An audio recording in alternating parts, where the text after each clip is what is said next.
Her. Bold. Brave. Her. With Dr. Pam Peak. Hi, I'm Dr. Pam Peak, and this is episode number 509 of the Bold and Brave Her podcast. And today I'm joined by one of my dear friends and colleagues, Dr. Rick Kreider. And Rick is fairly amazing. He's a professor, director of the Exercise and Sport Nutrition Lab, and director of the Human Clinical Core at Texas A&M. Ask anything you want about sports nutrition, about sports performance enhanced by nutrition, and you run on over to Dr. Kreider. Rick, welcome aboard. It's great to be here. Very excited about today's episode. All right. So today, it's all about creatine. All right. It's all about creatine. Now, women are like, well, wait a minute. Creatine? What's that? I know how to take multivitamins and I get the usual drill with all this, but out there on the Her podcast land, I'm always ranting and raving about body composition and really optimizing everything from your bone health to your muscle mass and obviously its performance, and obviously trying to manage your total fat load. Today we talk about muscle, but there's an extra little something, and that is it's not just about muscle. There's another thing going on here, and it involves your brain. And so this is an extra little bonus you're going to get out of this. So first of all, Rick, you are considered one of the world's experts on creatine. You've done so much research. You've published so much, and we all appreciate that. Now what I want you to do is share this with our mostly female audience who may not be fully aware of what the heck creatine is. So let me begin by telling that creatine is important through the lifespan, and it's probably as important or more important in women. Even though we started with creatine with weightlifters and muscle building and football players, we now know there's lots of benefits to the lifestyle. So what is it? Creatine is an essential energy compound in every cell of the body. And when you are under stress, you need this energy source to provide the metabolic activity to maintain normal function. And so in active individuals, if we add extra creatine in the diet, we store more creatine in the cell and we have greater energy capacity, which has a host of benefits. Okay, so I think you remember, maybe just saying, a number of years ago when we started working together and we were talking about creatine. I remember it had kind of a weird rep with bodybuilders and, power lifter types and the rest of it. And I think that people got confused about what it was and its real value. So can we just put that to rest right now? Go ahead, Rick, put it to rest. So creatine's involved in every cell, and it's involved from pregnancy on through adult and elderly. And so as you age and mature, there are certain times where you need more creatine to help with maintaining that cellular metabolism, especially reduce things like certain types of disease and chronic issues. And so we're now learning over the last 30 years that creatine is much more than a muscle building sports supplement. It's for the entire lifespan for all individuals. And if you don't get enough creatine in your diet, you tend to have lots more health related issues. So the words now is creatine's for everybody, for the lifespan. And we're finding out in particular, it's very helpful for women. Okay, what you keep coming back to women again, and I thank you for that because we usually get forgotten. Now, so here we have creatine. We're now going to explain to women why this is really important. They may say, well, aren't I just getting it from my diet? Like, how are they getting it from their diet, Rick? So most creatine comes in from meat and fish. So for example, you have about 1 to 2 grams of creatine per pound of meat or fish that you consume. So if you don't consume a lot of meat and fish in your diet, you don't get enough creatine, and therefore your cell needs more energy. And even if you're on a normal diet, you can only eat so much meat and fish per day. So supplementing seems to be the best way to get more creatine to the cell so that it can provide all these benefits. So how does it affect women? From the 3rd trimester of pregnancy, the baby is pulling more creatine out of the mom to provide creatine for neurodevelopment and production. So we know that during pregnancy, you need extra creatine in your diet just to meet daily needs for the baby's developing.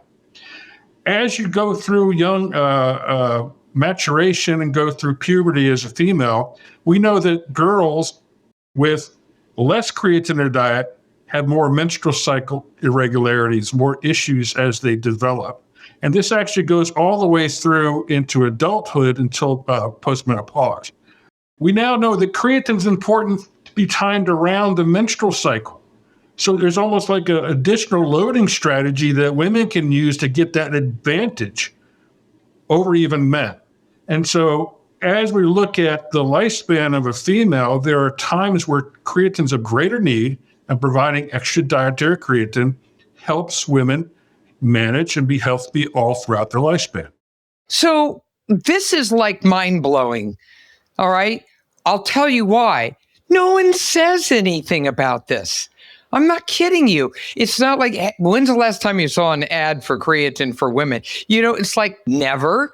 It's always about muscle building, and it's usually like on a gym site or, you know, some kind of sports performance site. But this is probably blowing the minds of women out there, Rick. And so if that's really true, why aren't we hearing more about this? What's going on out there? It's coming. We've been doing a lot more to try to get the information into the scientific literature and then out into social media that there is value of creatine supplementation in women. I think part of the resistance was, well, this is just for muscle building for guys to build muscle. And there's some fears, well, I don't want to grow and get too much muscle mass, although we know that muscle is power and energy and production, right? And so there's a little bit of resistance of, I don't want to get too big. It's not a hormone. It only is an energy source. It's kind of like runners who eat extra carbohydrate before they do a long run to store more energy in the muscle. The same thing is true with having more creatine in the diet. And so we now know that enough studies have been done in women that they get benefit. They don't necessarily gain as much weight, but they get better muscle performance. There's even data in bone after menopause that women can have some benefit in slowing down the loss of bone as long as they're doing some resistance exercise along with it. And then, as you mentioned earlier as a teaser, we now know there's cognitive benefits. So, for example, large NHANES database, which are these large database monitored health with lots of people over years and years out of the Boston area, they know that older people who have lower creatine in their diet and they give them cognitive function tests perform better if they have a higher creatine amount in their diet. And so we now know there's all these physical, cognitive, and health benefits. And so what we're trying to get the story as women in particular have some great benefits from creatine, and they ought to consider increasing creatine in their diet, whether they're eating more fish and meat or taking a supplement to add a few extra grams a day will have some benefits throughout their lifespan. That's just, again, I'm sorry, that's a mind blower. So, when you think of creatine, then think of the two B's, body and brain. It's both. Well, it's interesting, Rick. When you and I started first talking about this way back, one of the things I recall is a colleague of mine in the ICU who uses creatine all the time. Why? Because God bless them, the patients can't move. they're dropping muscle mass like there's no tomorrow. And at the same time, one can only imagine the real stress on the brain and cognitive performance per se. So to get a double benefit out of it, they actually supplement with creatine. I was blown away. I was unaware that this was such a common practice. And so we already see it in the medical profession. So when you have less creatine in tissue, you have less energy. And under metabolic stress, you then don't have the energy to function properly. So in the brain, for example, every cell has creatine, but the brain stores creatine just like the muscle. And so if you increase the amount of creatine and phosphocreatine, which is the energy source it binds to, when you think or under mental challenge, you have the ability to process and think better. And for example, if you're sleep deprived, the studies have shown that if they have people take creatine and then become sleep deprived, stay up too late, long-term activity, or like in a military situation, have many hours to perform their task, they think better at the end after the sleep deprivation when there's more energy in the brain. And so we're actually doing studies in middle-aged to older individuals and using creatine not only to improve physical function, but try to improve cognitive function. So as they age, they don't have as much a decline in the energy, so they can think clearly, have better memory, and those type of cognitive skills can be improved. So we're now looking at creatine, not only the muscle effects, but now in other tissues, including the brain, and the cognitive data is pretty interesting right now. Yeah, I think you and I did a quick correspondence. Just came out this week, another study that looked at depression and the fact that having adequate levels of creatine, it impacted beneficially upon the mood of depression. Right. And I thought, once again, here we go. We're talking about cognitive performance, but now we're talking about significant issues like people who are more predisposed to things like depression. All right, let's talk practically. All right, I'll tell you how I do it. So I have my water. I have a monster thermos with me at all times just to remind myself to stay hydrated because like so many of us out there, we forget and then we get dehydrated and it's all bad. So inside that, first thing in the morning, I will always have my creatine. So that's my first 5 grams. What does that actually look like? It's just a tasteless, very light powder with a tiny little scoop. And that's it. 1 scoop of that right there. Boom. Now, if I did that all by itself without taking creatine again that day, what are my benefits? Well, you need about 5 grams a day on average. For some, it's about 50 kilos. So the average female is 50, 60 kilos. And what that does is increases the blood levels of creatine for about 4 to 5 hours.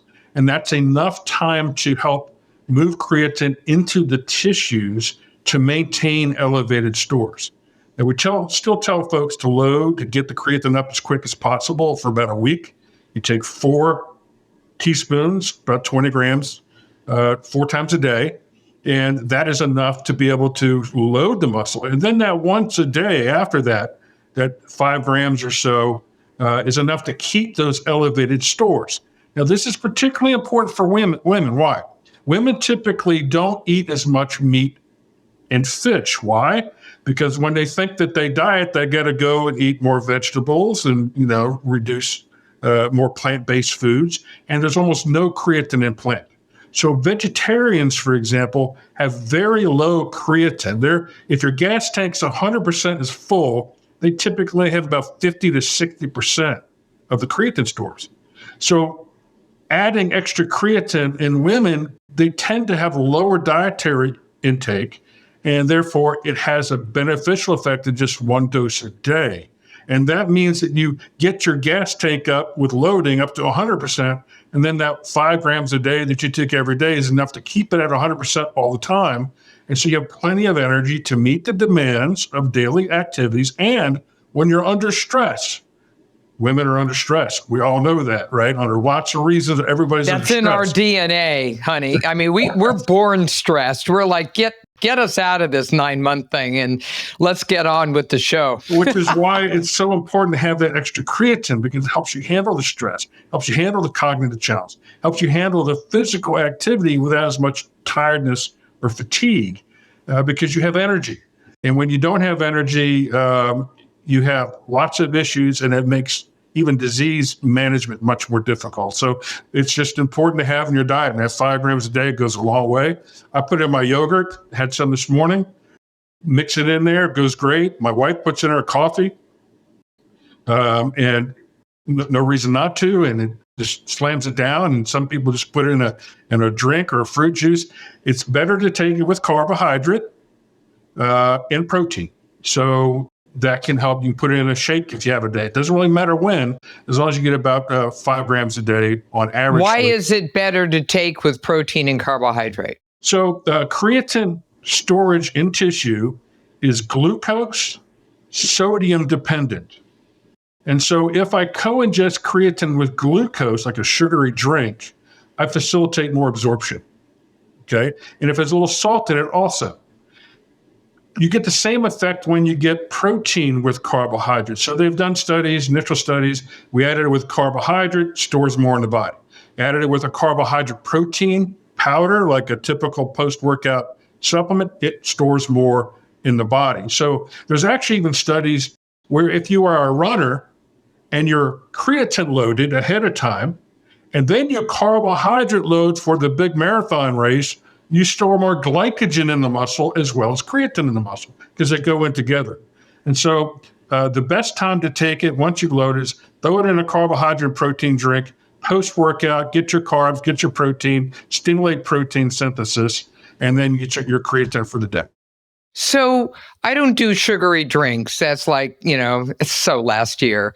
And so instead for my carbohydrates, I'll grab some blueberries. Oh, sure. Blackberries, whatever. And then, for protein, I obviously do my protein, which could come from my yogurt in the morning, my little Icelandic yogurt, or whatever else. But so here's my question.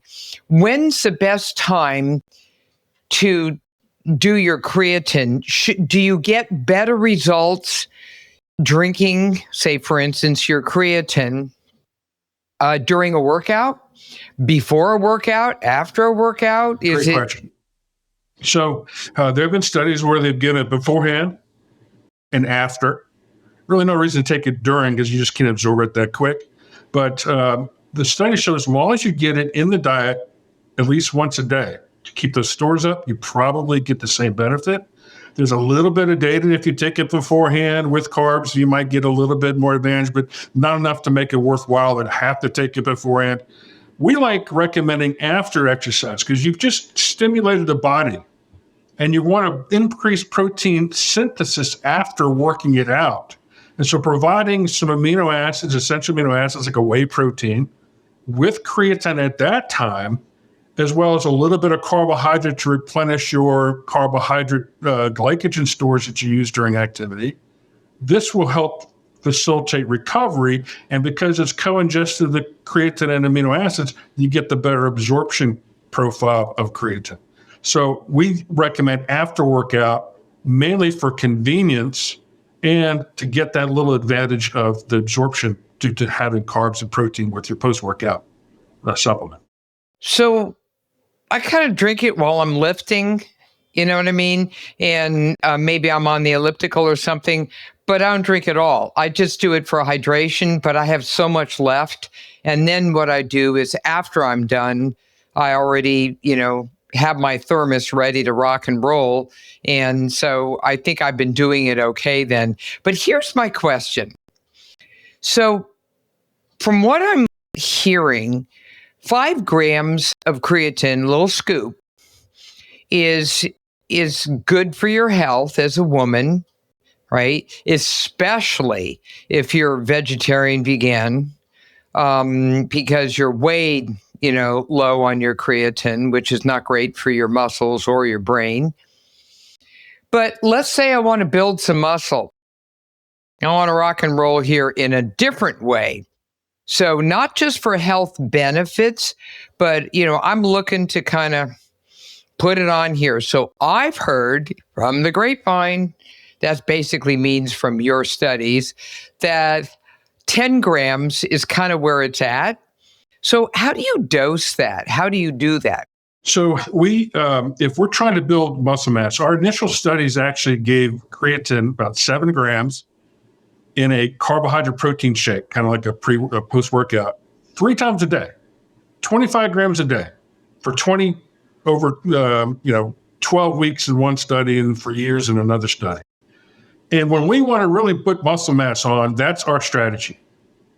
Carbohydrate protein powder with creatine 3 times a day with heavy lifting, and you will put a lot of muscle mass on. We had athletes gain 15, 20, 30 pounds of muscle within a year doing that strategy, and went from very skinny and all of a sudden they're starting and playing and getting top draft picks and things like that. So we still tell women to do that. Women don't tend to gain as much muscle mass because they don't have the hormonal profile to kind of allow for that, really augmentation, but they do gain some, and they certainly get stronger and more powerful.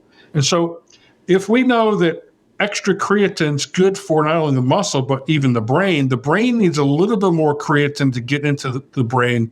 And so we're actually using 10 grams a day or loading and doing 0.1 grams per kg, which is more like 5 to 10 grams a day. For elderly, we're actually doing twice a day, 5 grams. So 10 grams total in the morning, in the afternoon or evening, and twice a day. For older folks, because we need the creatine for muscle performance and we want more creatine in the brain for cognitive effects. So in each one of those cases, when you give the creatine, are you doing it in that protein carb combination in the older folks? We let them choose the drink that they like to put it in. As long as they get the creatine in, that's fine. It could be in a non-sugar version just because it tastes better. It could be in coffee or something. We actually think it's best to have it with carbohydrate.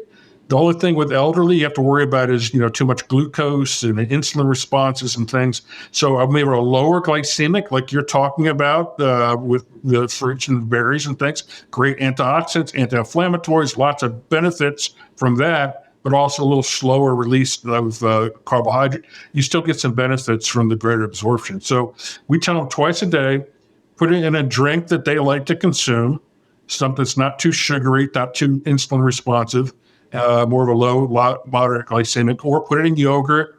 Some people sprinkle it on their food or whatever. As long as they're getting it into their body, that's the main key. Okay, so what can a woman expect? An average woman who's kind of looking at herself, she's like, I'm going to start weightlifting here because I'm looking a little weak and whatever. What can she expect in terms of muscle gain, let's say in a month-ish? What do you think? Most of the studies show that if you load 20 grams a day for a week, 4 times 5 grams for a week, and then take 0.1 grams, about 5 grams or so after that during training, you'll gain about 1 to 2 kgs, 2 pounds each, more muscle mass than normal training. So if I train for a month, men and women, and I gain 2 pounds of muscle or a pound of muscle, I almost double that effect if I take creatine. And over time, that makes an impact. So what typically happens in women, though, is they feel stronger, they feel more power, they feel more stamina while lifting, more repetitions and more weight. So it has an effect on the quality of the training they do that helps lead to more permanent muscle mass gains over time. And so they typically will see strength, power, muscle tone. They'll feel their muscles getting tighter and more responsive, feeling more tone, basically.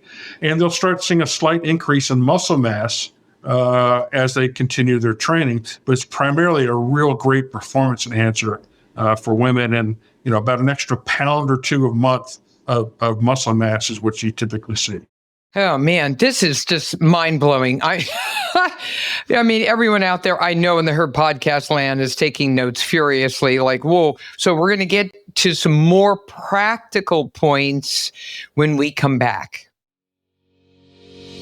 The Her podcast is sponsored by Solaray Vitamins, Minerals, and Herbs, all rooted in nature.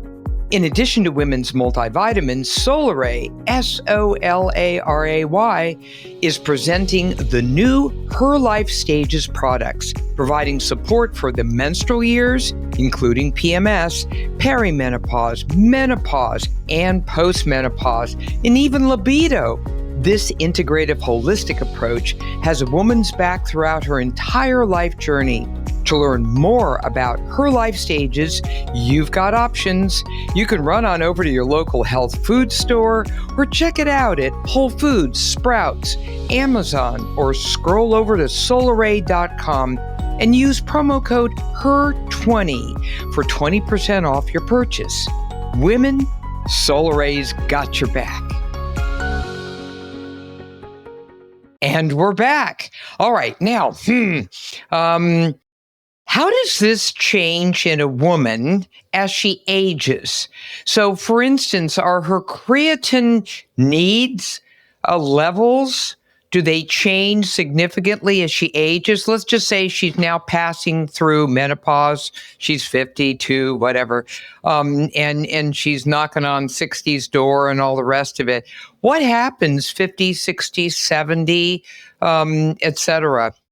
Well, what typically happens is after you go through menopause, your hormonal changes occur. And women typically gain fat, lose muscle as they age. And exercise training, resistance exercise, for good diet is important. But it's probably more important to take creatine after menopause for women to keep muscle mass, as well as to help maintain bone mass as they age. And including resistance training into their lifestyle so they keep strength, balance, bone strength, and creatine helps with that process, as well as potentially some cognitive benefits as well. So women are really important. As you age, those natural changes occur. You tend to lose muscle mass. You don't digest proteins as effectively, so they tend not to eat as much protein. And the protein they do get, it's not as effective. There's a little bit of protein resistance and anabolic resistance that goes on. And so creatine, resistance training, high protein diets as you age are really important. They're probably more important as you get older. Do you have anything nice to say about aging? I mean, right now I need to, pop some Prozac to continue this. Oh my goodness gracious. I want to connect some dots here that are really important. So after the age of, right as menopause hits, and girlfriends, if you're in your 30s, trust me, honey, perimenopause is right around the corner. And if you're in perimenopause, which means you're in your 40s, then menopause is just waiting for you. So, this is why I'm bringing all of this up, because it's really transitions that we need to be aware of and know how to prepare for. So we already know from my rant and raves in other podcasts about bone. So we hit bone peak around age 28-ish, always that bell-shaped curve. And then we start actually dropping it. But the rapidity with which we drop it, right, is completely dependent upon our ability to maintain strength, to continuously stimulate bone with weightlifting or that type of activity. So it's exceptionally important to remember that. Obviously, there's genetics, that come to play here too as well. But you're going to continue to drop some level of of bone mineral density over time. But then once you hit menopause, all right, it takes a major dip. And obviously, a lot of physicians now realize the importance of estrogen in bone building. So now when we sit down with women, we think about what we call menopausal hormonal therapy. And we just sort of say, okay, like you have like a really funky FRAX score. You remember I talked about FRAX score, FRAX. You can look it up. And that gives you an idea of, your tendency to break a bone over the course of the next 10 years. And if you have a really terrible, family history and you've broken a couple bones in the last 10 years, then by definition, estrogen's important. We get all that. However, that being said, what Rick just said is so terribly important for us when it comes to the importance of maintaining an adequate muscle mass, because when you have excellent muscle, and the only way you're going to get muscle, honey, it's not from drinking something, it's from working out. That's right, work it, right? So you got to do the hard work and make it happen. And so now you've got that extra muscle, you're tugging on bone. Every single time you lift those weights, you're tugging on bone somewhere in your body, depending upon if it's upper or lower body, your core, or whatever. When you tug on bone, you stimulate those bone cells to continuously rebuild. They're like, whoa, all right, I'm awake now. And here you go. And it works like a charm. So that's why if you connect the dots, you get a real twofer here. The greater the muscle mass, relatively speaking, I'm not talking about you're walking around for the Miss Olympia. I'm just talking about most women just do not have anywhere near the level of muscle mass they need, right? And they know it, as you course through your 50s, especially, your 60s, one of the things that's happening is that you feel yourself getting weaker. Try to get out of that car real quickly, right? Try to do, just sit in a chair, arms crossed across your chest, and get up and down. How many times can you do that without, speed dialing 911? All right. Suddenly you realize things are not looking, you're like, what? I used to be so much stronger. Well, girlfriend, you got to work it. Got to work it throughout life. There's no like, oh, okay, well, I'm 50. I can, kick back. No, you can't. Kick it up is what you have to do. And the important thing is to realize that at any age, you can build strength and muscle mass and improve balance. There's studies up to 90 years of age that people start exercising and get these great benefits of resistance training. This is why I was so supportive and behind the Curves research.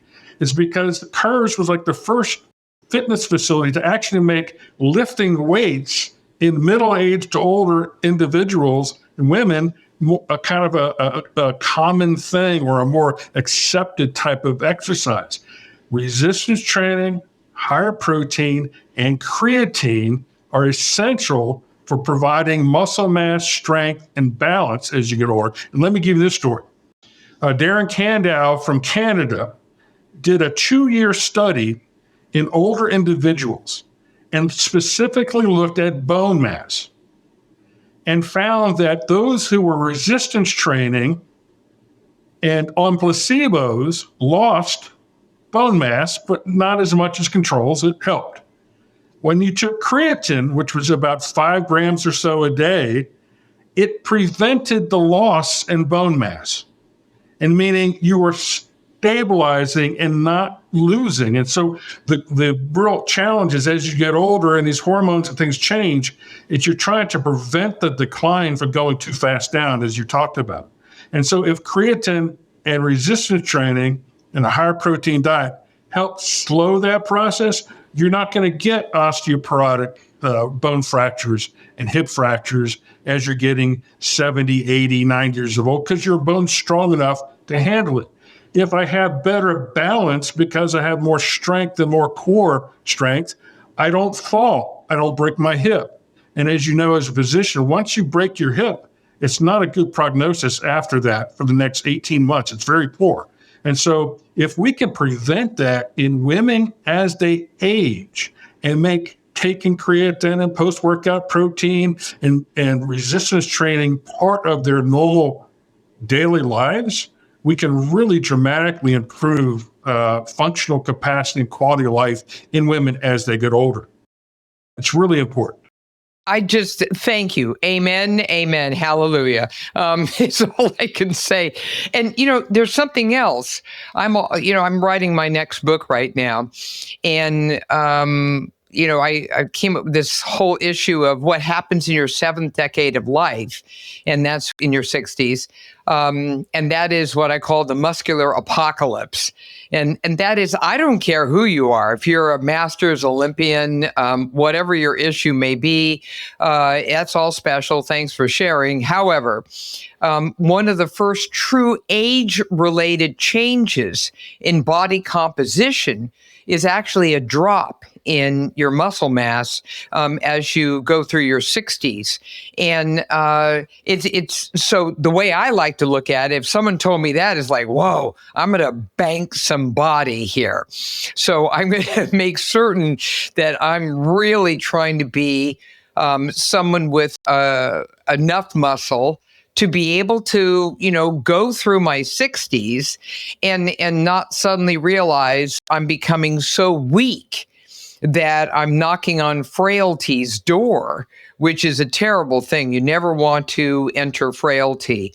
And so always thinking about this, looking ahead and saying, it's like if I'm telling you you're going to have to spend a certain amount of money 5 years from now, and it's goodly amount. Are you going to start saving right now? Or are you just going to go, oh my gosh, I'm just caught with an empty wallet? So that's one of the reasons why I love this so much. So here's a question. What interferes with creatine's absorption? So talk to us about, what if I drink way too much coffee? Something like that. Well, the initial studies actually on creatine, which found the effective doses, mixed creatine in tea out of England, right?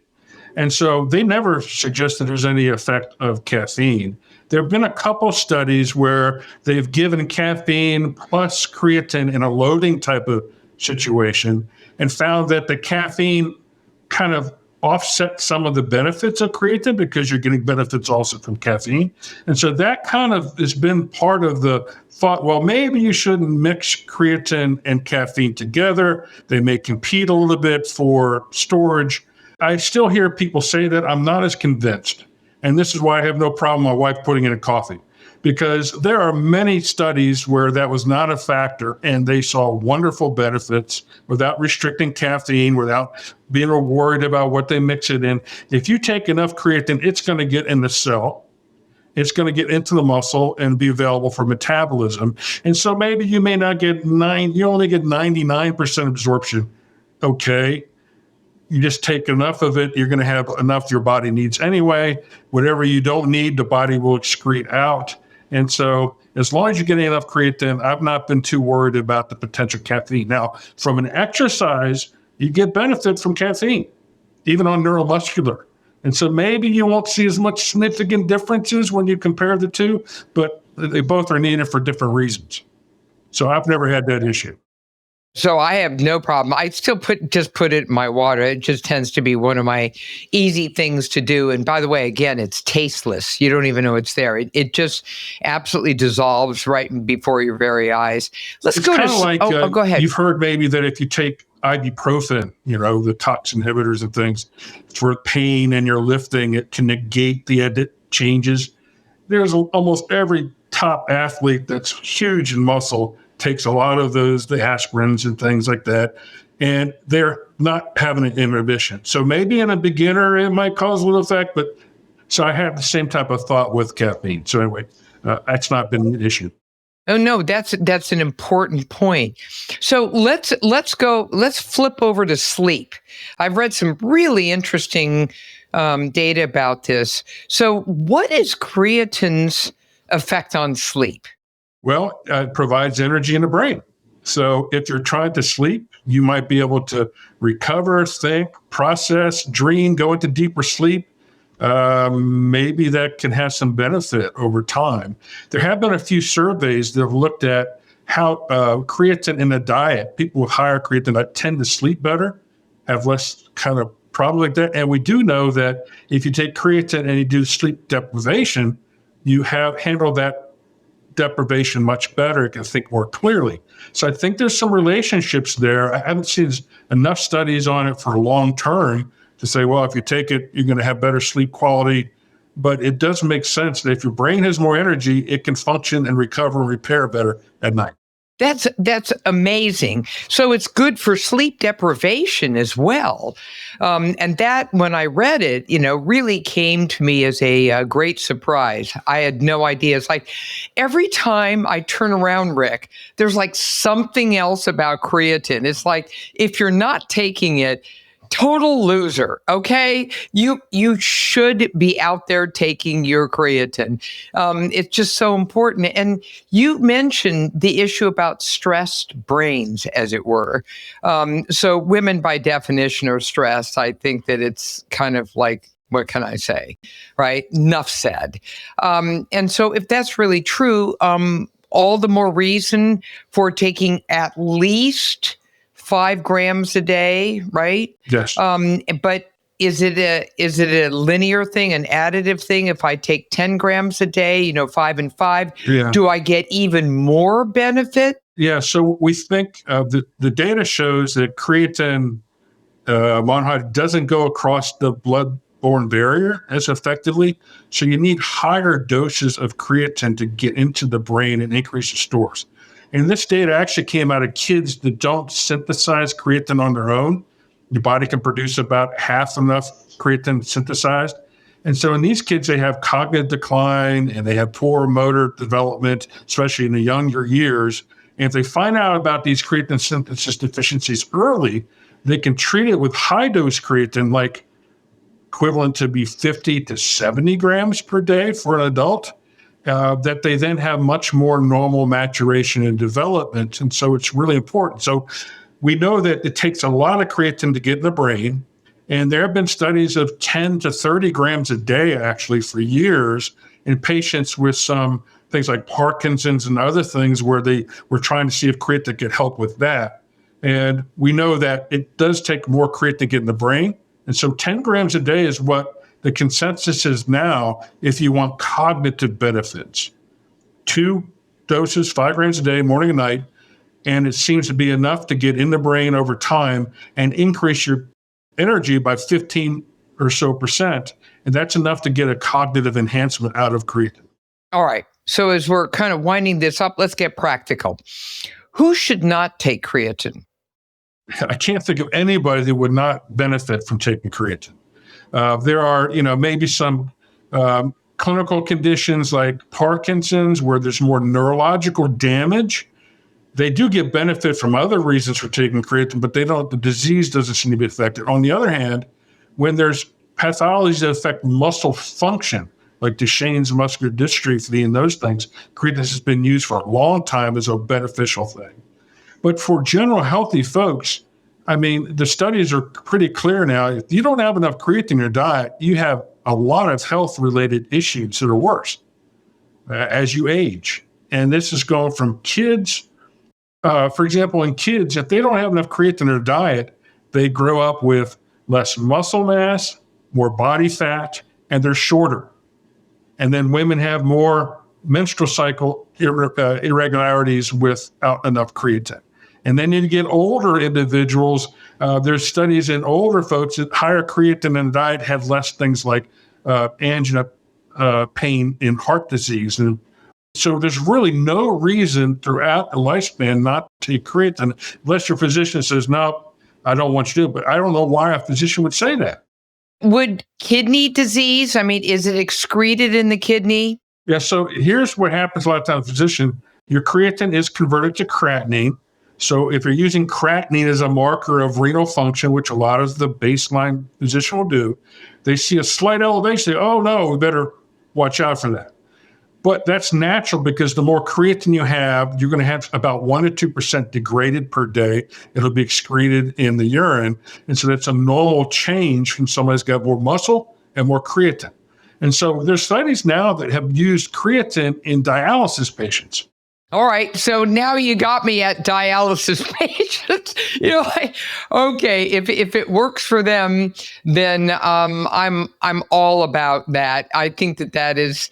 I feel so much better all the way around. Rick, I really depend upon you and your wonderful studies and your collaborators on these studies from high-tier universities like you at Texas A&M to really set the record straight for us. Now, creatine comes in a lot of different forms. I tend to use the powder because it's kind of a no-brainer, although, I got to tell you a great story. So when I travel, I put my creatine, I kind of put my little scoop and everything, scoop's worth in a little snack Ziploc thing. And what it looks like cocaine. Okay, let's just call it what it is. So if somebody's rifling through my luggage and everything, they're like, oh, what's this? And I have to explain, what's creatine. So that hasn't happened yet, but every single time I do that, I laugh my head off going, I don't know, this looks like a baggie of bad stuff.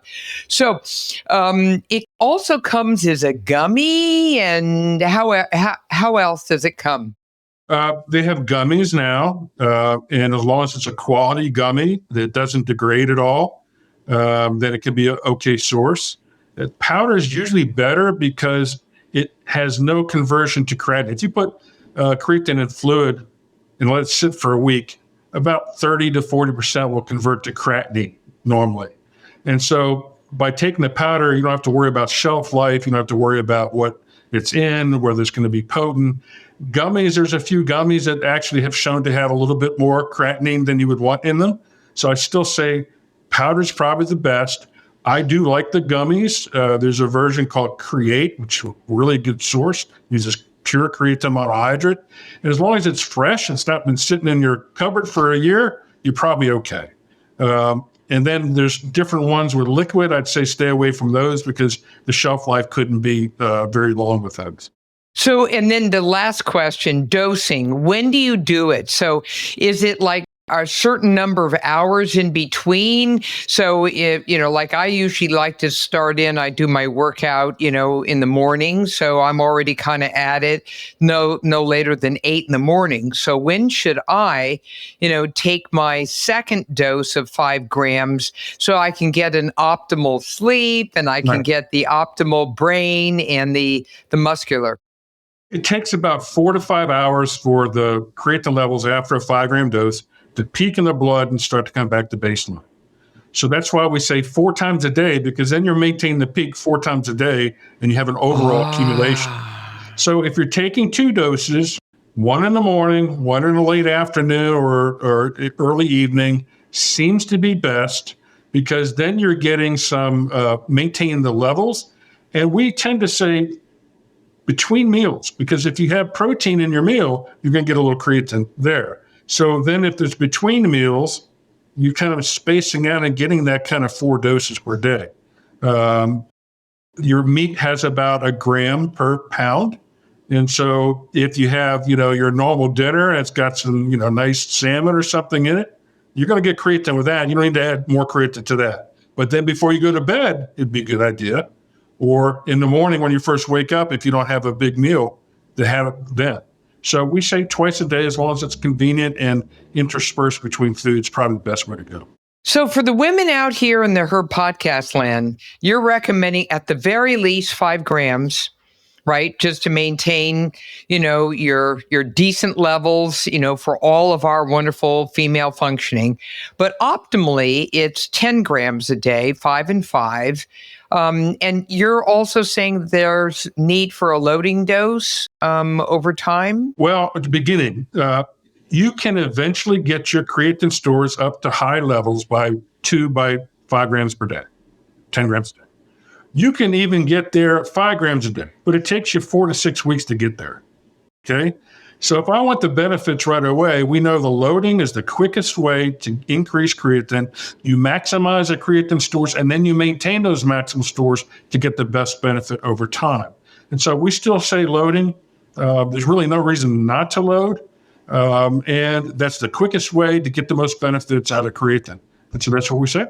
I absolutely love this. And I become a real creatine, head, as it were, because I have seen such great benefit in my own body composition, which I stay on top of on a fairly regular basis.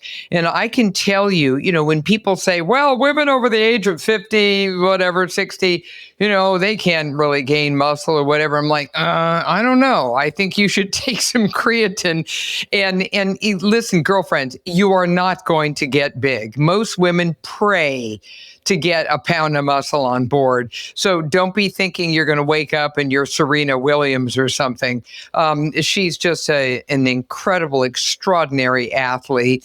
And she obviously has unbelievable genetics as well. And that and about 10-hour workouts every day. So, that'll do it. But listen, you need the muscle. Okay. Remember when I wrote Body for Life for Women? I was the first woman physician, ever to get slammed on the cover of that book and yell and scream about weightlifting. Along with the work you were doing, Rick, and when my book came out, it was such a hit because I gave women permission to lift weights. It's a thing. And if you don't do it, you're in all kinds of trouble, in a world of trouble. And we've really made that case today. Rick, I can't thank you enough for being on the Her podcast. We have tagged you now, our entire production team, as a repeat offender, meaning that you're going to be coming back multiple times. This is punishment for being so smart and being such a great expert to help all of us on the Her podcast. So thank you, Dr. Rick Kreider at Texas A&M, the king of creatine. Okay? Thank you very much. All right, love. And oh my gosh, all I can say is what a fabulous episode. You're going to be hearing more about this. My wonderful people out there listening and visualizing when we're talking about creatine, because this is that important. All right. And I also want to thank my sponsors, Solaray Vitamins, Minerals, and Herbs Rooted in Nature, and the new Her Life Stages products. Please scope it out at Solaray, SOLARAY.com. And hey, take a moment to leave us a review because we love to hear from you. So this has been a production of Podcast Health. And here's a little something. Your time in this world may be limited, but the things you can do with that time are not. So get on out there and carpe diem, seize the day. Why don't you lift some weights too while you're at it? Hey, everybody. Thanks for listening.